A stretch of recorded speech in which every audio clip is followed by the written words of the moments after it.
Kenapa ya? Jualan online zaman sekarang itu kok susah banget anjir. Zaman dulu gue cuman ngupload, udah gitu diem, banyak orderan. Yang DM banyak, post IG yang like banyak. Zaman sekarang udah ngupload, udah nge-live, udah bikin reels, udah bikin TikTok, udah bikin apa, tetap aja segitu-segitu aja. Nah, gue mau nanya nih, ada nggak di antara kalian yang benar-benar lagi ngalamin hal ini? Yang tadi gue ngomong, itu sebenarnya adalah curhatan belum lama, jadi gue ketemu sama teman lama gue dan dia bilang kayak gitu. Gitu udah ketemu, gila lu sekarang lu ini ya apa? Jadi master jualan online, dan dia bilang terus gitu, gue gimana curhat dong gitu, dia bilang dalam arti lu ketemu langsung curhat. Terus dia bilang kenapa kayak gini, terus udah gitu, gue harus ngapain gitu kan? Dan lo tau gak, begitu kayak dia ngomong, gue langsung kayak mau kasih tahu sesuatu. Tapi sebelumnya nih, buat kalian yang baru nonton, jangan lupa buat lo klik subscribe sama lo aktifin tombol loncengnya ya. Nah, jadi jawaban gue ke orang ini, dan sebenarnya kalaupun kalian nanya hal yang sama ke gue bakal kasih tahu jawaban ini. Jadi ada satu kenyataan pahit yang gak banyak seller suka, gak banyak seller nyadar, tapi kejadian.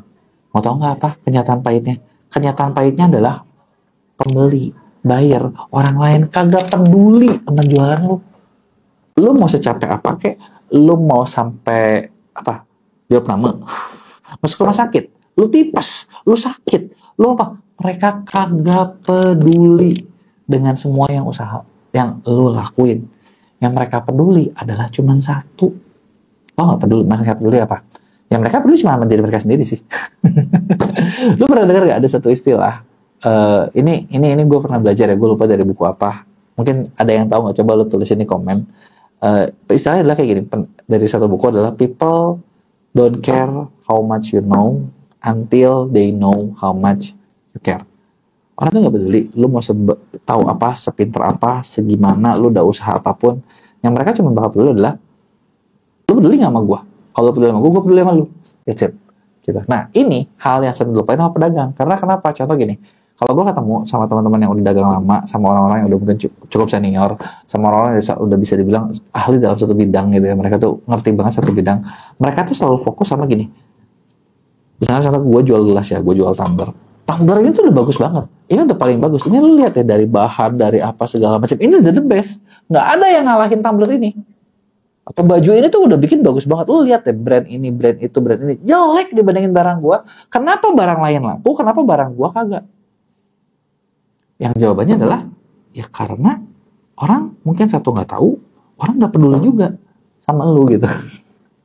Nah, di sini ada satu fenomena yang gue sering lihat kejadian di para banyak seller, dan biasanya ini kejadian di orang-orang yang lakunya susah adalah kayak gini. Banyak orang ngerasa ketika dia udah bikin produk mereka itu paling bagus. Betul nggak? Betul ya? Contoh, gue mau tanya nih sama kalian. Kalian bikin produk kan? Kalian jualan barang kan? Kalau nggak lu nggak mungkin nonton kan? Gitu kan? Nah, lu bikin produk, lu pasti ngerasa produk lu bagus. Pertanyaan gue adalah, kata siapa? Kata lu kan?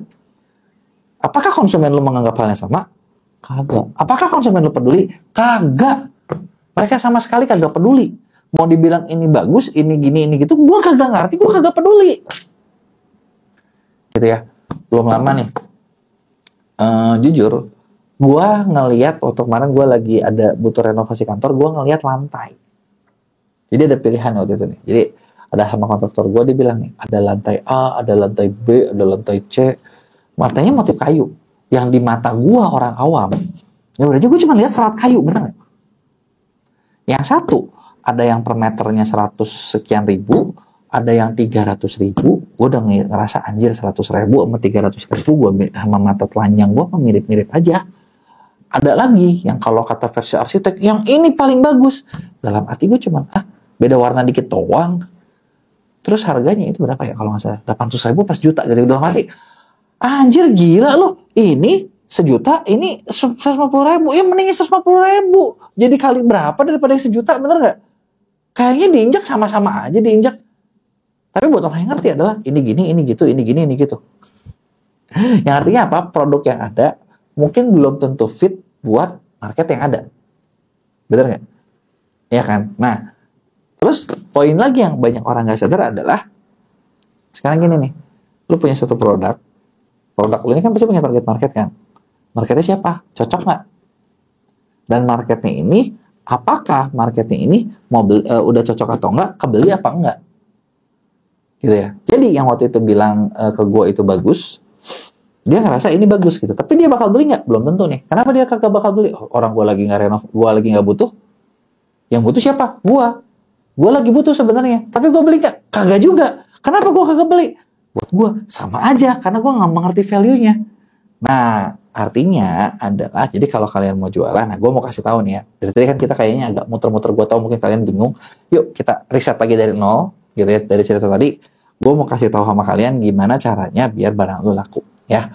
Tadi kan gue udah cerita masalah-masalahnya nih. Nah, buat barang lu laku adalah gini, lu harus sadar ketika lu bikin barang, satu, barang ini, itu tuh kalian nggak risetnya tepat nggak sih? Kan orang tuh selalu ngerasa barang gue paling bagus buat siapa dulu nih. Kayak tadi ya, yang cerita lantai, mungkin itu barang memang paling bagus. Tebelnya, apanya, gue gak ngerti. Gue kagak ngerti. Gimana cara si toko itu kalau mau ngejual ke gue? Ya mungkin dia harus mengedukasi gue dulu. Sampai akhirnya gue ngerti, oh ini toh bedanya. Jadinya, range harga yang selisihnya banyak sama gue mungkin bakal dibeli. Tapi kalau gue tidak teredukasi, gue tidak mengerti, gue tidak akan membeli produk tersebut. Masuk akal ya? Masuk akal ya? Kan gue gak ngerti, ngapain gue beli aja yang paling murah. Basic ya. Satu. Jadi poinnya gini, kalau lo mau jual satu barang, yang barang tersebut itu mahal, pastikan kalau edukasi tentang barang itu, konten itu lo harus banyak banget. Ini kunci buat jual barang mahal. Kalau konten tersebut gak ada, gak bisa. Dan konten tersebut juga harus nyampe ke orang yang tepat. Nangkap gak maksud gue? Ini barang mahal nih. Lo mau jual barang mahal, barang premium, berarti kontennya harus banyak. Terus gini, nyampenya ke siapa nih? Apakah nyampe ke orang yang punya duitnya apa kagak? Karena gini, lu nyampe ke orang yang kagak punya duitnya, kagak bakalan dibeli. Ya oke, mereka jadi ngerti. Oh, jadi ini toh bedanya gelas mahal, bedanya baju mahal, bedanya ini, bedanya itu. Bener gak? Tapi mereka nggak beli. Kenapa? Nggak kebayar. Nah, kalau yang mahal berarti kan harus ke yang punya duit lagi. Nah, gaya yang edukasinya gimana? Ya mungkin lo harus cari kerjasamanya dengan dengan misalnya gini, kalian bikin konten sendiri, kalian kerjasama juga, kalian cari influencer yang dikenal, yang dipercaya sama kalangan tersebut. Nah, itu kadang orang nggak sadar. Jadi, gue bikin barang mahal, tapi udah gitu yang taunya nggak ada. Ya sama aja, gitu loh. Bener nggak? Nggak ada yang barangnya kagak laku. Gitu. Bahkan ini belum lama ya, gue baru ketemu ada satu brand jeans, produknya jeans lokal, yang menurut gue ini harganya mahal. Karena satu celana bisa 500 ribuan. Laku nggak? Kagak di online-nya. Kenapa kagak? Ya kan udah tahu mahal. Offline-nya sih gue kagak tahu ya. Tapi maksudnya dia bikin branding banyak gede-gede, tapi nggak terlalu laku. Kenapa? Ya, budget buat mempromosikannya aja kecil gitu. Ya susah dong. Artinya ketika dia udah fokus bikin barang yang menurut dia bagus, nggak laku, nyatanya nggak. Yang kedua, kalau barang murah apakah pasti laku? Belum tentu. Karena, contoh gini, gue ada teman gue ini jual barang, produk yang dia kualitas biasanya 200-300 ribuan. Terus barang BS-nya, barang lamanya dia jual dengan harga 100 ribu. Nggak bisa stok. Laku dong? Laku. Tapi tau yang dia dapat, itu bukannya bagus, tapi malah caci maki. Kenapa? Karena yang namanya barang BS pasti ada cacatnya. Dan ekspektasi orang meskipun murah tetap tinggi. Bener ya? Jadi udah beli murah pengennya tinggi. Sampai bilang temen gue gini, anjir gila ya nih orangnya. Gue barang biasa 200-300 ribu, udah gue jual 100, modal gue aja gak dapet, gue cuma biar barang gue muter, masih aja ngasih caci maki katanya. Gak tahu diri banget sih gitu. Sebenarnya menurut gue bukan jadi orangnya kagak tahu diri. Tapi contoh gini, kalau barang itu di downgrade-in, berarti kan kualitasnya mungkin harus bahannya cocok bagus, tapi ada cacatnya. Itu kadang orang gak mau. Atau yang kedua, kalau lo mau jual barang murah harus laku, ya lo harus tahu nih, setiap orang itu punya ekspektasi. Nah, inilah kata kunci yang mau kita bahas. Kalian mau laku, tahu dulu nggak nih, konsumen lo tuh ekspektasinya apa sih? Harapannya apa sih? Masalahnya apa sih? Terselesaikan nggak? Ketika konsumen ini lo punya masalah, punya harapan, dan itu terselesaikan, produk kalian itu pasti bakal laku. Tapi kalau misalnya kagak laku, kalau misalnya nggak terselesaikan ekspektasinya, masalahnya, segala macamnya, ini yang bakal bikin tidak akan pernah laku. Jadi kebayang ya. Nah, poinnya adalah kenapa jualan kalian susah? Satu, yang sering gue ketemu adalah banyak seller. Coba deh, lu tanya sama diri lu sendiri, kapan terakhir kali kalian ngecek atau ngeriset, kira-kira konsumen lu maunya apa sih? Ketika kalian nggak lihat, ketika kalian nggak sadar, ketika kalian nggak memperhatikan, disitulah bisnis lu, bisnis online kalian nggak akan tumbuh. Kenapa? Karena lu nggak tahu konsumennya mau apa, dan kalau konsumennya nggak tahu lu mau apa, ya lu gimana mau bikin sesuatu yang sesuai sama mereka. Ketika lu nggak bisa sesuai sama mereka, apapun yang lu bikin, hasilnya kagak bakalan jalan. Mending kalau misalnya udah gitu lu masih bakar duit banyak gitu ya. Bakar duit itu dengan marketing yang kencang, itu kadang bisa dapetin order. Cuman apakah ordernya itu settle apa enggak? Gua kagak tahu.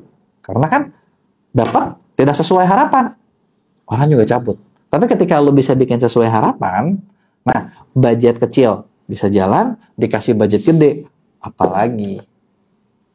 Jadi coba, gua mau tanya sama kalian nih, dari cerita gua tadi, menurut kalian nih, dari masalah produk kalian, kira-kira kalian salahnya di mana? Apakah produknya yang kurang fit? Apakah lo promosinya yang kurang? Apakah lo mengedukasinya yang kurang? Apakah yang mana nih?